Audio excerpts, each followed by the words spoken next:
দেশের বিভিন্ন জায়গার আরো কিছু খবর নিয়ে এখন থাকছে একটি ডেস্ক রিপোর্ট।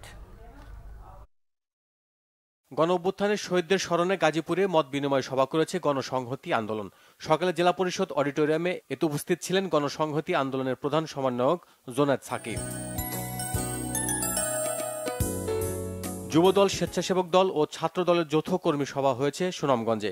বিকেলে জেলার শিল্পকলা একাডেমি মিলনায়তনে ছাত্রদলের কেন্দ্রীয় সভাপতি রাকিবুল ইসলাম রাকিবের সভাপতিত্বে সভায় বক্তব্য রাখেন যুবদলের কেন্দ্রীয় সিনিয়র সহসভাপতি রেজাউল করিম পল। জামায়াতে ইসলামের রুকুন সম্মেলন হয়েছে মাগুরায়। সকালে আসাদুজ্জামান মিলনায়তনে এতে উপস্থিত ছিলেন দলের সহকারী সেক্রেটারি জেনারেল মাওলানা রফিকুল ইসলাম সহ অন্যরা। রুকুন সম্মেলন হয়েছে নেত্রকোনায়। সকালে শহরের পাবলিক হলে এতে বক্তব্য রাখেন জামায়াতে ইসলামের সহকারী সেক্রেটারি জেনারেল মাওলানা আব্দুল হালিম। কিশোরগঞ্জে প্রতিমা ভাঙচুরের ঘটনায় মন্দির পরিদর্শন করেছেন ঢাকা রেঞ্জের অতিরিক্ত ডিআইজি মাশরুকুর রহমান খালেদ। শহরের ৩২ এলাকায় শ্রী শ্রী গোপীনাথ জিউর আকরা মন্দির পরিদর্শন শেষে তিনি দুর্বৃত্তদের খুঁজে বের করে আইনানুগ ব্যবস্থা নেওয়ার কথা জানান।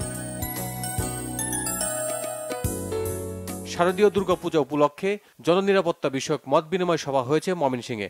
দুপুরে নগরীর জননিরাপত্তা বিষয়ক গোলটেবিল বৈঠকে উপস্থিত ছিলেন কোতোয়ালি মডেল থানার ওসি সাইফুল ইসলাম ও বিএনপির যুগ্ম আহ্বায়ক অধ্যাপক শেখ আমজাদ আলী। সাতক্ষীরায় শারদীয় দুর্গাপূজা উপলক্ষে মত বিনিময় সভা করেছে বিএনপি।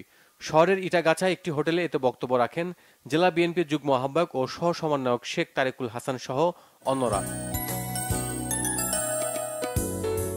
রানা প্লাজা ধ্বংসে ক্ষতিগ্রস্ত পরিবারের সন্তানদেরকে উপবৃত্তি দিয়েছে Savar Young Men's Christian Association. এতে উপস্থিত ছিলেন ওয়াইএমসিএ ন্যাশনাল কাউন্সিলের president miss Marcia Mili Gomez.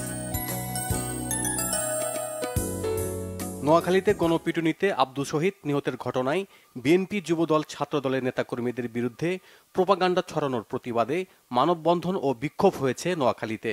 দুপুরে উপজেলার পূর্ব চরমটুয়া ইউনিয়নের মৌলভীটোলা বাজারে এতে অংশ নেয় স্থানীয়রা।